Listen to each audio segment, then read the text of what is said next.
स्वागत है आपका गांव मोहल्ला के इस खास बुलेटिन में, जहां आपको बिहार के साथ साथ देश और दुनिया के तमाम बड़ी खबरों से कराएंगे रूबरू। मैं हूं संध्या। ये जानते हैं आज के बिहार की बड़ी खबरों को। कार्यकर्ताओं ने तोड़ी कुर्सियां, अवस्था देख बिना भाषण दिए मसूरी से लौटे ओवैसी।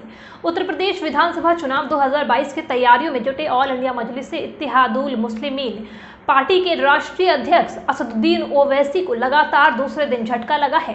बुधवार को जहां वाराणसी में उनकी पार्टी के जिला अध्यक्ष समेत पूरी इकाई का कांग्रेस में विलय हो गया और एमआईएम के प्रदेश सचिव अमान अख्तर के अगुवाई में पार्टी के 20 से ज्यादा पदाधिकारी कांग्रेस में शामिल हो गए, वहीं दिल्ली से सटे गाजियाबाद में बृहस्पतिवार को हालात ऐसे बन गए कि असदुद्दीन ओवैसी को बिना भाषण दिए वापस लौटना पड़ा।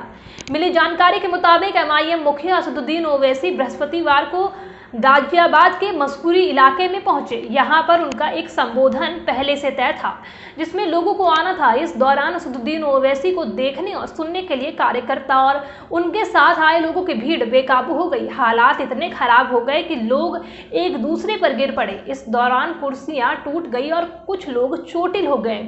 अवस्था देख असदुद्दीन ओवैसी बिना भाषण दिए कार्यक्रम स्थल से लौट गए। बताया जा रहा है कि अवस्था देखकर असदुद्दीन ओवैसी इस कदर नाराज हो गए कि वह वापस लौट गए।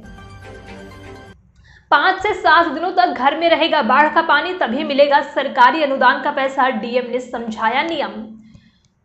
Darbhanga DM doctor Tyagarajan SM ने कहा कि यह जरूरी नहीं कि पूरा गांव बाढ़ प्रभावित होगा तभी अनुदान की राशि मिलेगी। यदि कुछ घरों में भी पानी प्रवेश कर जाता है तो उन परिवारों को भी बाढ़ अनुदान राशि प्राप्त होगी जिनके घर में पानी प्रवेश कर गया है। ये समाहरणालय में बाढ़ को लेकर समीक्षा बैठक कर रहे थे। अधिकारियों से डीएम ने बाढ़ की स्थिति को लेकर फीडबैक लिया। डीएम ने कहा कि संबंधित पंचायत एवं गाँव की वीडियोग्राफी करा ली जाए। जीआर के लिए आवश्यक है कि पहुंच पथ डूब गया हो एवं 5 से 7 दिनों तक घर में पानी रहा हो। डीएम ने बाढ़ प्रभावित स्थलों का वीडियोग्राफी अच्छी तरह से करवा लेने का निर्देश दिया। इसके लिए कार्यपालक सहायक को लगाने को कहा। आईजीआईएमएस में 1200 बेड का अस्पताल बनने का रास्ता साफ, 3 वर्षों में बनकर तैयार होगा भवन। आईजीआईएमएस पटना में अब अत्याधुनिक सुविधाओं से लैस 1200 बेडों का नया अस्पताल बनेगा। इससे बनने का रास्ता साफ हो चुका है। इसका निर्माण करा रही बीएमएसआईसीएल की बिल्डिंग आईजीआईएमएस में 1200 बेड का अस्पताल बनने का रास्ता साफ, 3 वर्षों में बनकर तैयार होगा भवन। आईजीआईएमएस पटना में अब अत्याधुनिक सुविधाओं से लैस 1200 बेडों का नया अस्पताल बनेगा। इसे बनने का रास्ता साफ हो चुका है। इसका निर्माण करा रही बीएमएसआईसीएल ने बिल्डिंग बनाने का काम एजेंसी को दे दिया है। अब जल्द ही निर्माण कार्य शुरू होगा। मिली सूचना के मुताबिक शिलान्यास मुख्यमंत्री नीतीश कुमार 9 अगस्त को कर सकते हैं। अस्पताल बनने के बाद इसका लाभ पूरे बिहार के मरीजों को होगा। आईजीआईएमएस में सुपर स्पेशलिटी इलाज होता है जिसके लिए राज्य भर से मरीज यहां आते हैं। अब ग्रेटर पटना में चलेगी सीएनजी बसें। बिहटा, फतुहा और हाजीपुर के लिए परिवहन निगम को मिली 50 नई बस। राजधानी पटना में प्रदूषण कम करने के लिए अब केवल सीएनजी बसें चलेगी। इसके अलावा बिहटा, फतुहा व हाजीपुर में सीएनजी बसें चलाई जाएंगी। परिवहन निगम को मिली 50 नई सीएनजी बसों को अलग अलग रूट में चलाने की तैयारी है। सीएम नीतीश कुमार इसका उद्घाटन शीघ्र करेंगे। इसके लिए सीएम सचिवालय ने उद्घाटन तिथि का इंतजार हो रहा है। इस माह के अंत तक कभी भी सारी नई सीएनजी बसें सड़कों पर दिखेंगी। बाढ़ से बचाव के लिए छोटी नदियों को जोड़ेगी बिहार सरकार, नदियों का हुआ चयन। सूचना एवं जनसंपर्क सह जल संसाधन मंत्री संजय कुमार झा ने एक निजी टेलीविजन चैनल से बातचीत में कहा कि राज्य में बाढ़ का प्रभाव कम करने के लिए छोटी नदियों को जोड़ने की योजना है। इस संबंध में मंगलवार को मुख्यमंत्री नीतीश कुमार ने भी बैठक के दौरान इस तरह का प्रयोग करने के निर्देश दिए थे।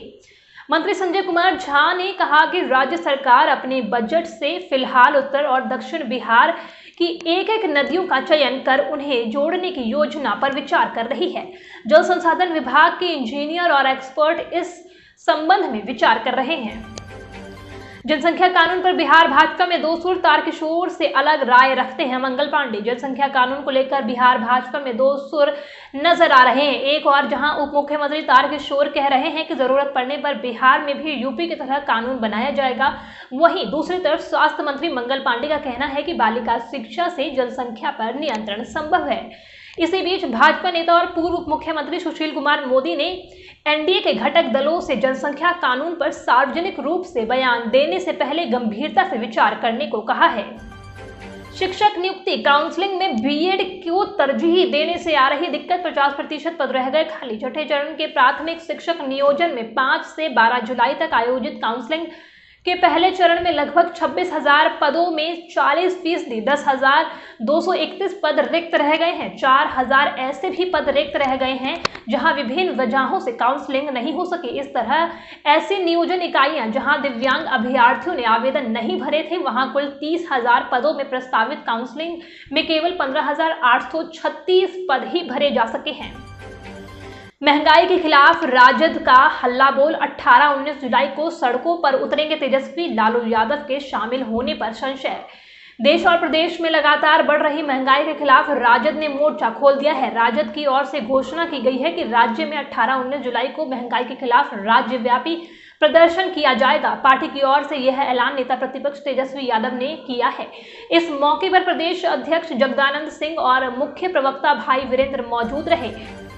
सीएम नीतीश के इस फैसले के बाद बिहार में बदल जाएगी यह व्यवस्था।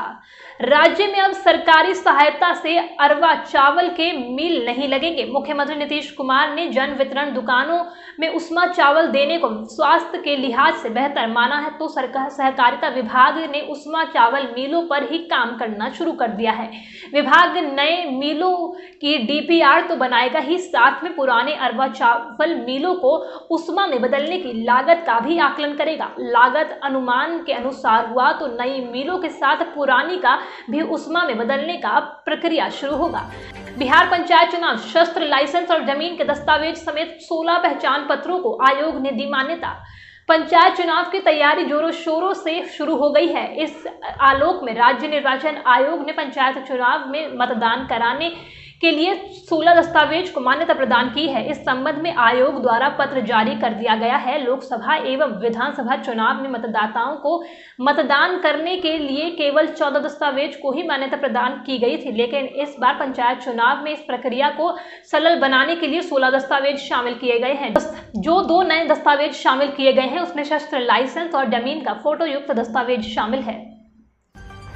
गांव मोहल्ला के इस खास बुलेटिन में आज के लिए इतना। अगर आपको हमारा शो पसंद आया तो हमें कमेंट सेक्शन में बताएं और वीडियो को लाइक, शेयर और चैनल को सब्सक्राइब करना बिल्कुल ना भूलें।